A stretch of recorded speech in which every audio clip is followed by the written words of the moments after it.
अरे बुध आ गए। प्रणाम प्रणाम प्रभु जी, प्रणाम। आइए आइए, इस पेड़ के नीचे कुछ पल के लिए विश्राम कीजिए। आइए ना, विश्राम कीजिए, आइए। जी बुध, थोड़ी देर यहाँ विश्राम कीजिए। कृपया आज उपदेश मत दीजिएगा, आप पहले से ही थके हुए हैं। आनंद,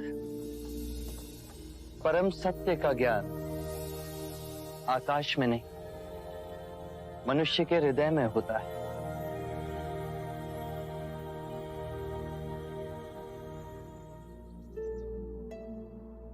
क्या आप सभी पंचशील का पालन करते हैं? हाँ। हाँ। तो आज हम सब मिलकर एक प्रण लेते हैं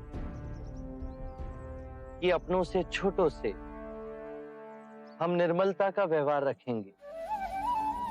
अपनों से जो वृद्ध हैं उनसे दया का भाव रखेंगे। जो प्रयत्नशील हैं उनसे सहानुभूति का भाव रखेंगे। और जो निर्बल है, चाहे वो बुरा ही क्यों ना हो, उससे उदारता का भाव रखेंगे।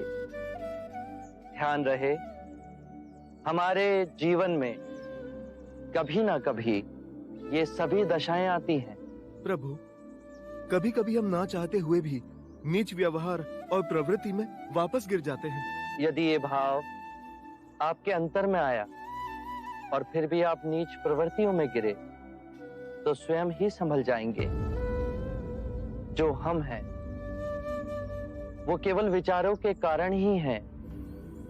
यदि हम बुरा सोचेंगे तो हमारे कर्म भी बुरे बनेंगे और दुख हमारे जीवन में छाया की तरह चलेगा। जैसे बैल के पग रखते ही बैलगाड़ी उसी दिशा में घसीटती जाती है। और यदि हम अच्छी सोच रखेंगे तो हमारे कर्म भी अच्छे होंगे और सुख सदैव हमारे जीवन में छाया की तरह चलेगा। यदि जीवन का निचोड़ कुछ और हो तो क्या होगा महात्मा? अंत में 3 बातें ही महत्वपूर्ण हैं। पहली, क्या हम सहृदय से प्रेम कर सकते हैं? दूसरी, क्या हम पूर्णतः जी सकते हैं?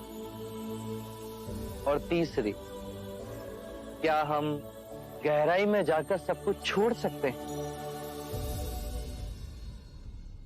बुध, नालागांव से समीर चंद गुरुदेव शरीपुत्र का समाचार लेकर आए हैं।